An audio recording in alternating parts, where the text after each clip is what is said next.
cogumelo ele não é uma substância proibida. O cogumelo não é. Existe a questão da comercialização, que é uma questão que está em discussão. Ele em si não é.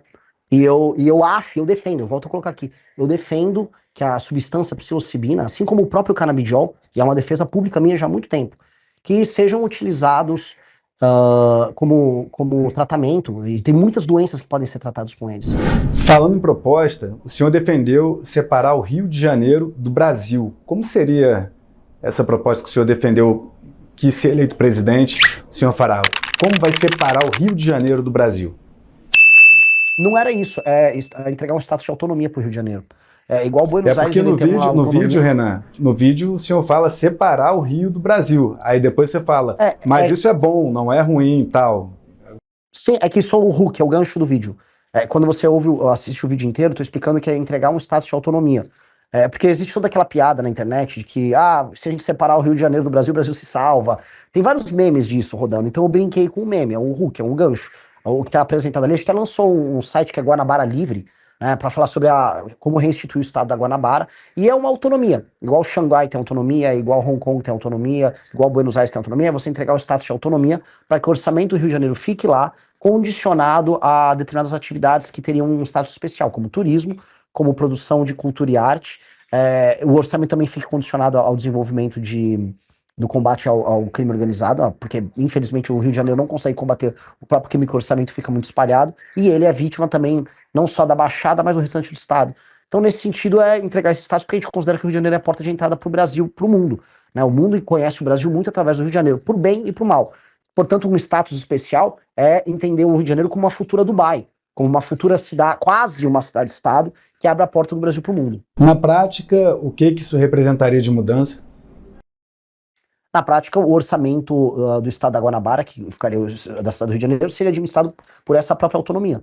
E aí o orçamento local daria autonomia para eles fazerem frente aos problemas locais, que infelizmente não acontecem. O Rio de Janeiro, não que a cidade do Rio de Janeiro produza políticos muito melhores do que o restante do estado do Rio de Janeiro, mas os problemas do Rio de Janeiro, municipais, e o potencial do Rio de Janeiro é negligenciado por conta de um pacto político que não entende o Rio de Janeiro, a cidade, que se tornaria parte do estado da Guanabara nesse sentido, como tem que ser.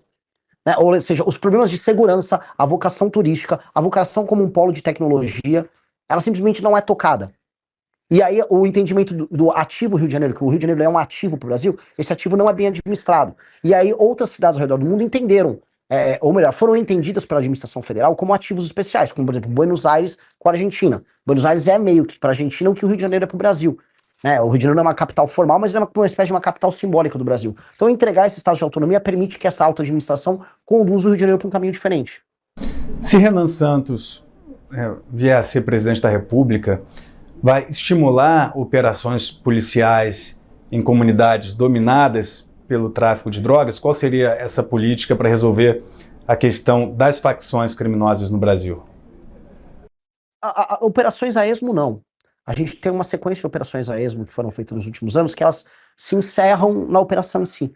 A gente tem que ter um marco regulatório de enfrentamento ao crime organizado que não seja picado. A gente está vendo agora o Congresso, né? Saíram várias pesquisas. Olha, a principal preocupação do brasileiro é o crime. Então aí saíram passando vários projetos de lei necessários, bons, mas que não fazem parte de um todo coerente. O todo coerente significa fazer uma separação do ponto de vista jurídico dos membros das facções criminosas de um criminoso comum. Significa você ter um aumento de penas, você ter um novo projeto de construção de presídios, um novo modelo de administração prisional, que no Brasil é um caos total e completo. Significa entender como nós vamos reocupar as áreas que são tomadas hoje pelo crime organizado. Significa entender qual o papel da Polícia Federal e do governo federal na articulação das forças policiais e regionais. Significa, portanto, ter um plano holístico para a gente enfrentar o crime organizado, não através de operações pontuais que tenham um caráter marqueteiro, mas sim de uma solução definitiva, para o crime organizado, e dois, para reduzir, na prática, o número de homicídios, assaltos e roubo no Brasil, que é o que aflige o brasileiro. Então, você tem marcos regulatórios que aumentam a pena e que diminuem benefícios ligados à lei de execuções penais, como a progressão de pena e as saidinhas, que vão diminuir os crimes comuns. De outro lado, a destruição das operações via COAF, via Polícia Federal, as operações financeiras de lavagem de dinheiro ligadas ao tráfico, como aconteceu agora com o MC Rian, com a turma do Pose do Rodo. Rolou uma operação hoje nessa linha. E do outro lado, a reocupação territorial de cidades inteiras, que hoje foram tomadas por facções como o Comando Vermelho. Vê agora, tava lá, no Maranhão tem o bonde dos 40. Então, você tem remédios que vão precisar ser aplicados meio que ao mesmo tempo, e aí você vai poder fazer operações que não serão pontuais, será uma operação que redunda numa tomada definitiva desse território pelo Estado brasileiro, devolvendo dignidade para as pessoas que moram ali. Renan, teve uma matéria até que saiu aqui no Metrópolis, do colunista Demétrio, mostrando que teve uma época num grupo privado ali de WhatsApp que o senhor falou que fez consumo ali de um cogumelo alucinógeno, né? O senhor teme que isso possa prejudicar a sua candidatura, tendo um discurso bastante forte de enfrentamento ao uso de qualquer substância que possa tirar aí, a sanidade das pessoas? Enfim, como é que o senhor enfrenta? E também abriu espaço para contar como é que foi aquele episódio também. O episódio do Demétrio, o Demétrio Vecchioli, né? Isso. O Demétrio fez uma matéria, graças a Deus eu gravei toda a entrevista com ele, que ele queria, na verdade, fazer uma matéria falando que eu era nazista, e a matéria é muito triste pra ele, o vídeo tá postado no canal de um amigo meu, do Arthur, porque, enfim, ele fica fazendo perguntas meio que sem sentido ao longo da entrevista toda. Ele queria dizer que que eu achava que pessoas que têm uma fibra muscular boa pra musculação, isso é um codinome pra ser nazista. Tipo, não falou nada com nada. E aí depois ele pega um pedaço que eu falei que eu tinha tomado um cogumelo, e ouvi música. E na verdade eu já fiz uso do cogumelo, da substância que vai no cogumelo, na prática, através dele, que é a psilocibina, que um amigo meu tinha dado, para trabalhar mais, para você ficar mais produtivo, você escreve, tem muita gente no mercado financeiro que usa, isso é recomendado, tem estudos nos Estados Unidos, assim como o próprio canabidiol, e eu sou favorável à legalização tanto do uso terapêutico da psilocibina, quanto do canabidiol para tratamento de doenças das mais diversas. Tem gente, por exemplo, que usa psilocibina para enfrentamento à depressão, tem gente que usa canabidiol para enfrentamento à epilepsia. Eu não tenho absolutamente nada contra o uso terapêutico dessas duas substâncias e até outras. Mas referente ao uso recreativo, não ao uso terapêutico, mas ao uso recreativo da cannabis e do cogumelo. O cogumelo ele não tem o mesmo status dessas aí. Mesmo se eu estivesse fazendo uso recreativo, não seria problemático. Entendeu? Existe uma discussão se a venda é possível ou não, e é uma discussão que tá ali. Agora, eu não comprei, na verdade nem comprei, me deram e não foi com o traficante. E o tráfico também é constituído através de venda de uma substância que dá em qualquer sítio com, desculpa o termo, cocô de vaca, né? Então não é sobre isso. O combate ao tráfico não tem a ver com isso. O combate ao tráfico tem que ser muito e muito enfático. A gente sabe que as drogas são utilizadas como uma substância hoje para venda e para rechear os cofres das facções criminosas. E hoje, inclusive por parte do PCC, a principal fonte é a exportação dessas drogas. Inclusive a operação que pegou hoje a turma do MC Rião em São Paulo e do próprio pessoal da Choquei, envolvia a lavagem desse dinheiro através de shows e através de páginas de fofoca, tá? Então, assim, a droga é um instrumento de venda para enriquecimento delas, mas existem toda uma miríade de outros negócios que envolve desde ocupação territorial, combustíveis, venda de gás, energia elétrica e serviços por parte do tráfico de drogas. Então a droga hoje é um instrumento a mais deles que precisa ser combativo para destruir essa operação, que no fundo é um estado paralelo.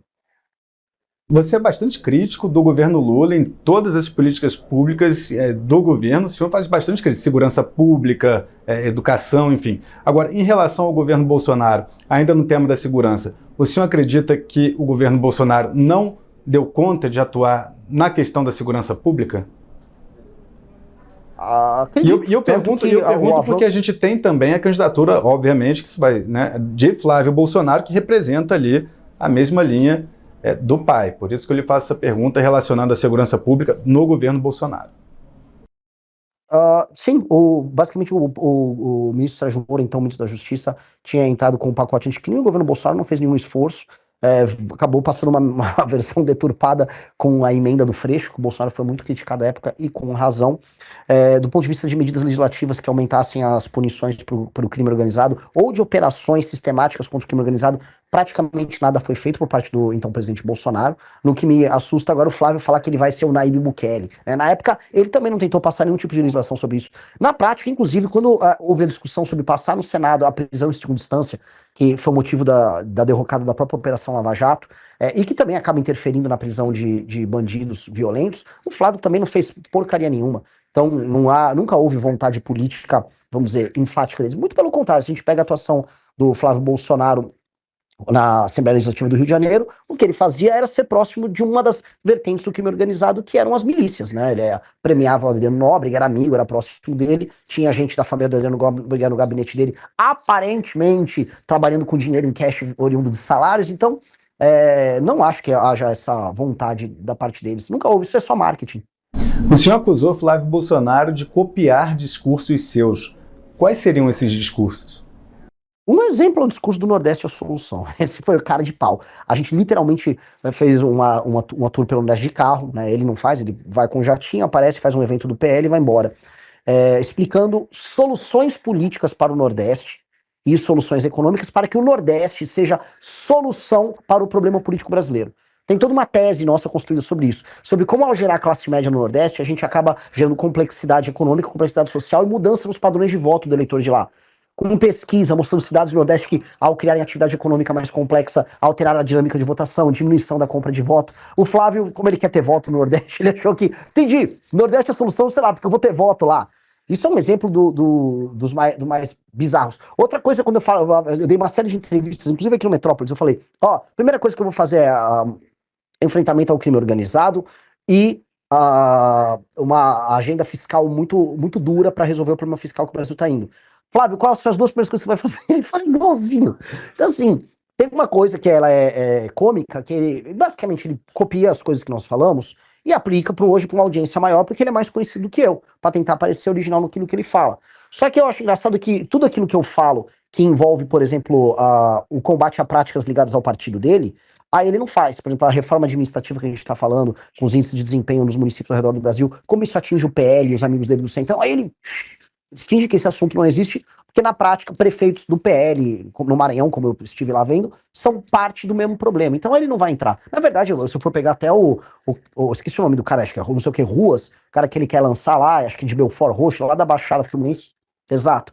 Se for pegar os índices de desenvolvimento humano e o trabalho de gestão da prefeitura desse cara, assim, algo que faria prefeitos do Maranhão parecerem o Rudolf Giuliani, sabe? Então, então, o Flávio não vai poder copiar essas aí. Ainda sobre, falando de Flávio Bolsonaro, porque hoje teve uma decisão do Moraes determinando que a Polícia Federal investigue Flávio Bolsonaro por conta de uma postagem de Flávio Bolsonaro, na qual ele faz comparações ali entre Lula e Nicolás Maduro. E aí a Polícia Federal, por determinação de Alexandre de Moraes, agora vai investigar, tem um prazo de 60 dias para ver se Flávio Bolsonaro incorreu em crime nessa postagem contra Lula, crime de calúnia. Como o senhor avalia essa decisão de Moraes de determinar a Polícia Federal investigando Flávio Bolsonaro por conta dessa postagem contra Lula? Eu falo bem-vindo ao clube. Eu tô também sendo investigado pela Polícia Federal por conta de uma declaração minha sobre o Lula quase 2 anos atrás. Qual declaração? Que o Flávio agora chegou por dentro. Eu havia falado sobre a postura do governo relativa a um PL um PL não, era alguma política que envolvia aborto no SUS e a incoerência deles, e aí eles entraram com uma ação ali. Ficou super feio pra eles, que não tinha nem objeto da investigação, porque eles utilizaram um print de uma página de fofoca como referência na ação. Ou seja, aí o senhor disse que, assim como o Flávio Bolsonaro, o senhor também é investigado. Bem-vindo ao clube. Bem-vindo ao clube aí dos investigados pela Polícia Federal por falar qualquer coisa do governo Lula. O senhor acredita que há uma atuação para perseguir adversários do governo? Eu acho que o governo está muito mal, está desesperado. Eu acho que o governo não imaginava, assim, não é que o Flávio, ele em si está crescendo na candidatura dele, é porque como o top of mind de oposição é o sobrenome Bolsonaro, conforme o Lula ele vem derretendo junto ao próprio eleitorado, esses votos estão primeiro indo para o Flávio, porque é o top of mind, é o primeiro nome que vem à cabeça como oposicionista. Então o PT não sabe como brecar isso, eles estão tentando tomar, imagina não só o PT, mas eu vejo, vamos dizer, um ânimos, tem que ser cuidadoso que eu vou falar aqui, Capelli, há um ânimos em parte do judiciário que de fato não gosta do Bolsonaro, né, em fazer isso, mas sinto ser isso, eu acho que é uma consequência do processo político eleitoral no qual estamos passando. Vamos ver que as eleições nesse ano aí prometem. Inclusive, Eduardo Bolsonaro, numa entrevista que até me concedeu, disse que pretende atuar junto ao tribunal, junto à Casa Branca, para caso o Tribunal Superior Eleitoral tome alguma medida que ele julgue parcial na disputa eleitoral desse ano, atuar por sanções a integrantes do TSE. E aí o Lindbergh Farias, também numa entrevista que me concedeu, disse que vê esse movimento de Flávio como uma tentativa de interferência externa no processo eleitoral brasileiro. Então isso vai dar bastante pano para manga. Vai, olha só, longe de mim, Capelli, desculpa, é que eu queria só comentar que isso é um ponto interessante. Longe de mim querer sair em defesa deles, né? Mas informações que já pintaram já a partir de 2023 e 2024 deram conta de que o governo Biden interferiu nas eleições brasileiras, né? E o Biden tinha ficado chateado que o Lula, após vencer as eleições, não foi devidamente grato a ele. Então, eu entendo que agora virou moeda usar o governo americano, dependendo da gestão, como um instrumento de ajuda. Ainda mais quando se é um capacho deles, como o caso da família Bolsonaro. Por que o senhor acredita que a família Bolsonaro é capacho do governo dos Estados Unidos? Porque eles falam isso abertamente. O Eduardo Bolsonaro, no momento que o Brasil era taxado pelo Trump, ele ficava indo nas redes sociais fazendo textos parabenizando o Trump pela ação dele, como o Trump era incrível. Tipo assim, parabéns por taxar minha própria nação, muito corajoso da sua parte. Eu acho isso humilhante. O próprio Flávio Bolsonaro, que foi discursar no CPEC, né, falando como as terras raras brasileiras poderiam ser úteis para os Estados Unidos. Eu não consigo ver, vamos dizer, nenhum grau de patriotismo numa atitude dessas. E também o Paulo Figueiredo, que é meio que um porta-voz deles, estava comemorando o fato da bandeira americana ter sido aberta, desfraldada ali na Avenida Paulista no dia 7 de setembro do ano passado, como comemoração, talvez, às sanções americanas ao próprio país deles. Então, eu acho que isso é um capachismo. Não consigo ver outro grau de capachismo maior do que esse. Essa questão da bandeira gerou bastante polêmica, né, porque, por exemplo, pessoas da direita que apoiaram, né, esse movimento dos Estados Unidos viram na extensão da bandeira ali um gesto de gratidão. E outras figuras também da direita, como por exemplo o pastor Silas Malafaia, avaliaram que foi um equívoco grande ali ter botado uma bandeira de outro país naquele ato na Avenida Paulista. Agora, falando de economia, queria saber qual vai ser a linha econômica que o senhor vai defender durante a campanha para o Brasil. É um projeto liberal? Como é que seria a campanha? Como vai ser a campanha de Renan Santos no quesito economia? Tanto internamente quanto de política externa.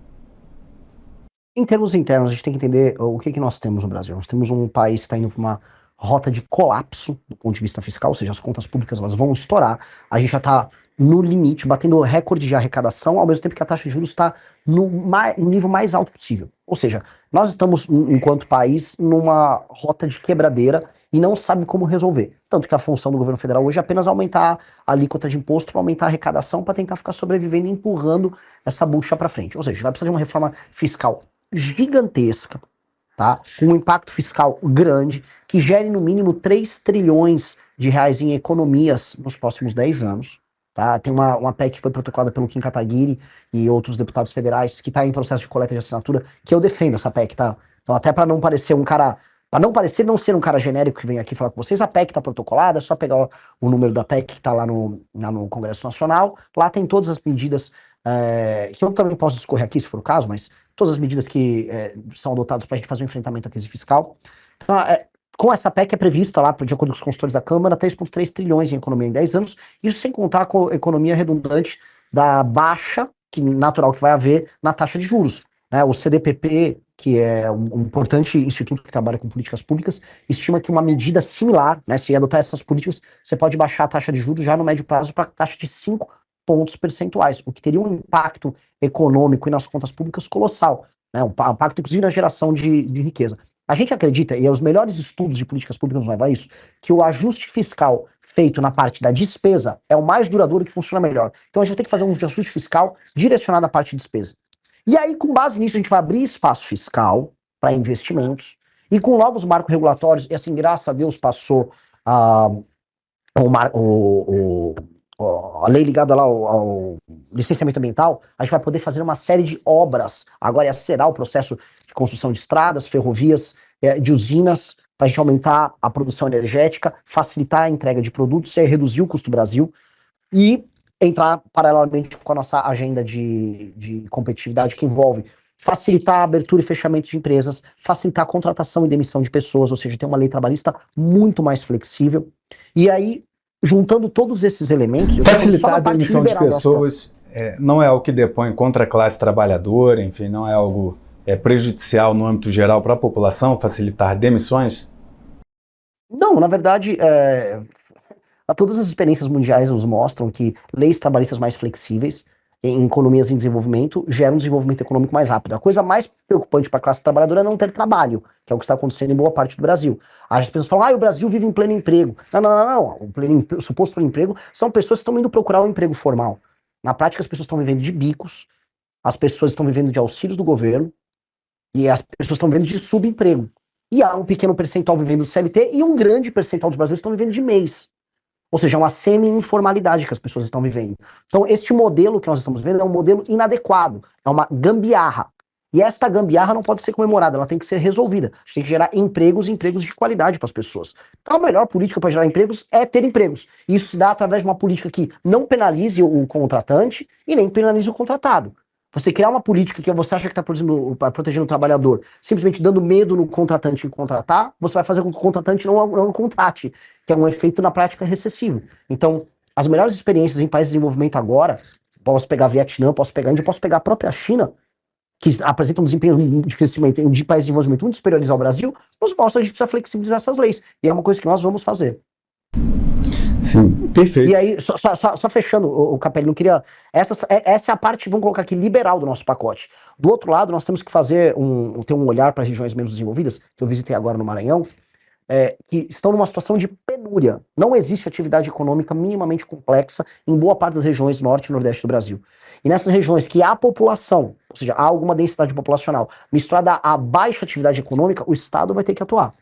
A gente vai ter que usar a riqueza produzida no Mato Piba, gerando mais complexidade para gerar mais emprego. A gente vai ter que atuar gerando pressão na administração pública para facilitar a atividade comercial. A gente vai ter que olhar a própria reforma tributária que teve para fazer com que, então, a medida ela não penalize hoje setores inteiros, e há uma grande dúvida sobre isso. A gente vai ter que olhar para estados como Maranhão, que apresentam, mesmo sendo um dos estados mais pobres, o maior ICMS do Brasil. Ou seja, quando a gente olha para a natureza do problema, a gente fala, cara, tá tudo muito doente, para tirar uma massa de pessoas que hoje estão no assistencialismo, para devolver capacidade fiscal para os municípios e para esses estados, para eles não depender tanto do governo federal. E acho que isso tem um impacto macro bem grande. Então, o Estado tem que ter planos de desenvolvimento de forma ativa nas regiões mais pobres para gerar classe média lá, desesperadamente. Porque essas regiões, então, elas estão, como eu posso colocar, elas estão num estágio tão anterior de desenvolvimento a outras regiões do Brasil, que elas estão gerando distorções em todas as outras áreas, inclusive distorções políticas. Renan, quero abordar aqui mais alguns assuntos. Então, agora, indo para a questão do judiciário, a CPI do crime organizado, o relator Alessandro Vieira, ele propôs ali o indiciamento de ministros do STF, enfim. É um tema que está sendo discutido pela sociedade. Há quem defenda a atuação do STF, há quem a critique. Eu queria saber, se eleito presidente, se o senhor seria a favor do impeachment de ministros do STF, como, por exemplo, Romeu Zema se coloca. O próprio Flávio Bolsonaro faz um discurso um pouco abaixo do de Zema, mas dizendo que é a favor do impeachment de qualquer ministro que incorra em irregularidade, ou se seria um movimento de tentar pacificar com a corte por outro caminho. Renan Santos, eleito presidente, qual seria a postura em relação ao STF? Eu acho que está ficando claro que pelo menos dois ministros, a gente está falando do Alexandre de Moraes e do Dias Toffoli, eles não têm condições morais de permanecer nessas posições. Inclusive, a gente organizou uma manifestação em São Paulo no último sábado pedindo impeachment deles. Isso, então, é público notório, não só da minha parte, mas do grupo político ao qual eu faço parte, essa defesa. Paralelamente, para evitar o surgimento de outros, a gente tem que alterar a dinâmica de poder do STF. Então, a gente tem que tomar uma série de medidas. As decisões monocráticas, que representam 83% das decisões do STF, elas precisam ser, se não totalmente proibidas, reduzidas no seu próprio escopo. Tem que ter um filtro de entrada de modo a só ações de matéria estritamente constitucional serem julgadas pela Suprema Corte, porque hoje a Suprema Corte brasileira julga coisa de 8 mil ações, enquanto a americana só 50, né? Uma diferença bastante brutal de função. A gente tem que ter uma corte política feita com desembargadores que fiquem com mandato de 2 anos, que são sorteados a participar delas, para julgar, vamos dizer, os casos políticos envolvendo deputados e senadores, para que eles não fiquem na mão da Suprema Corte brasileira. A gente tem que impossibilitar, e sendo bem claro, impossibilitar qualquer tipo de atividade econômica com parentes e amigos de juízes e ministros da Suprema Corte e também do STJ, né, para impedir o que está acontecendo agora, como a gente está vendo. E aí, com base nisso, e também tem um prazo máximo para pedidos de vista que acontecem dentro da Suprema Corte, que com base nisso, aí o escopo da atuação do STF, que dá esses superpoderes para ele, diminui muito. E aí o STF volta para a caixa dele. São medidas que vão além do impeachment. Perfeito, Renan. Estou avisando aqui no estúdio aqui que a gente tem um prazo aqui, mas antes de encerrar a entrevista, eu sempre concedo ao meu entrevistado a oportunidade de dirigir umas palavras finais aqui para o público, mas eu queria só antes fazer uma rápida pergunta, só voltando àquela questão do cogumelo. Então, o consumo, o fato de o senhor ter consumido cogumelo alucinógeno não depõe contra a política de segurança pública que o senhor pretende implementar? Não, e por que iria depor? Não depõe, assim, isso não é a base. Mas o cogumelo, ele não é uma substância proibida. O cogumelo não é. Existe a questão da comercialização, que é uma questão que está em discussão. Ele em si não é. E eu acho, eu defendo, eu volto a colocar aqui, eu defendo que a substância psilocibina, assim como o próprio canabidiol, e é uma defesa pública minha já há muito tempo, que sejam utilizados como tratamento, e tem muitas doenças que podem ser tratadas com eles. Não tenho nenhum, assim, para mim não é um tabu falar sobre isso, isso não interfere na nossa política contra o crime organizado em nenhuma medida. Até porque o crime organizado não é apenas o tráfico de drogas, ele é o tráfico de drogas somado a uma atividade que em si é política, que envolve a tomada, em última instância, do território brasileiro e do Estado brasileiro. Então, de maneira nenhuma. Sim, não é tabu, tanto que a gente tá falando aqui abertamente sobre a questão. Numa boa, e não deve ser. Inclusive, só uma coisa. Eu tenho revista publicada sobre isso. A revista Valete tem uma capa falando sobre a direita americana psicodélica, o Elon Musk. Só para dar um exemplo, o Elon Musk, o Steve Jobs já utilizaram isso em termos de produtividade. Tem gente que fala, isso aqui aumenta a tua produtividade, sua capacidade criativa. Gente no mercado financeiro usa, no mercado publicitário usa. É igual pessoas que usam remédios tarja preta para aumentar sua produtividade em vários lugares. Então, é uma discussão, isso aqui tem que ser legal. Eu acho que sim, essas substâncias elas têm um uso que pode ser terapêutico, muito útil, tem muitos papers e muitos estudos que levam essa discussão. Eu não tenho problema nenhum. A questão toda minha é com o tráfico de drogas e com o que nós devemos fazer sobre o tráfico de drogas. E vou te falar ainda uma coisa, Capelli, para melhorar ainda a tua matéria, tá? Depois de destruir o tráfico de drogas, eu sou a favor de que os estados possam fazer, para você ter uma liberdade em estabelecer algumas políticas penais. E se algum tipo de estado brasileiro, por exemplo, Santa Catarina, se depois a gente destruir completamente as facções, daqui 10, 15 anos, puder ter uma discussão sobre a legalização de alguma substância, a maconha, um exemplo, eu acho que é uma discussão super válida. Não tenho tabu em discutir isso. A minha abordagem sobre o crime organizado é uma abordagem holística sobre o crime organizado. Inclusive, o senhor chega a defender pena de morte em alguns casos? Eu defendi pena de morte para casos de estupro. Em casos de estupro? Casos de estupro incontroversos. Existem casos que são incontroversos que a pena de morte pode ser discutida e pode ser aplicada assim. Casos incontroversos que as provas materiais elas são absolutamente incontroversas. E como que seria? Porque seria cadeira elétrica? Brasil, seria injeção? Qual que seria o tipo de execução que o senhor propõe? Vai caber o legislador discutir qual o método. Renan, muito obrigado pela sua participação. Queria lhe dar a oportunidade de dirigir aqui a palavra a quem está nos assistindo, fazer as suas considerações finais. Gostaria de agradecer a todos pelo espaço, agradecer ao Metrópolis pelo espaço, prometo retornar aí. E queria falar para todo mundo assim, o Brasil pode ser um lugar muito melhor do que ele realmente é. O Brasil pode ser um lugar em que a pobreza fique no passado, em que as coisas que eu vi rodando no Maranhão, né, a ausência total e completa de atividade econômica, a dependência total do Estado, esgoto a céu aberto, roubalheira como regra e não como exceção. Esse Brasil ele pode deixar de existir, que você não precisa imaginar que sua vida é viver numa favela, andar num transporte clandestino, depender de auxílio do governo. Não, a vida pode ser muito mais e muito melhor do que isso. E que há um impeditivo político que faça com que o Brasil seja a draga que ele tem. E o Brasil tem o potencial de ser uma das 5 maiores nações do mundo. O Brasil nasceu para ser uma dessas 5 maiores nações do mundo. O Brasil tem vocação imperial e nós precisamos construir esse Brasil. E com base nisso, agradeço a todos, agradeço também o Capelli. E é isso.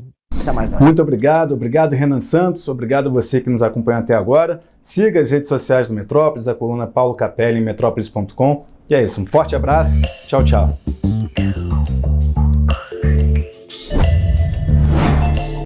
Os melhores cortes estão na Felina Arretada. Ajude o nosso canal. Inscreva-se.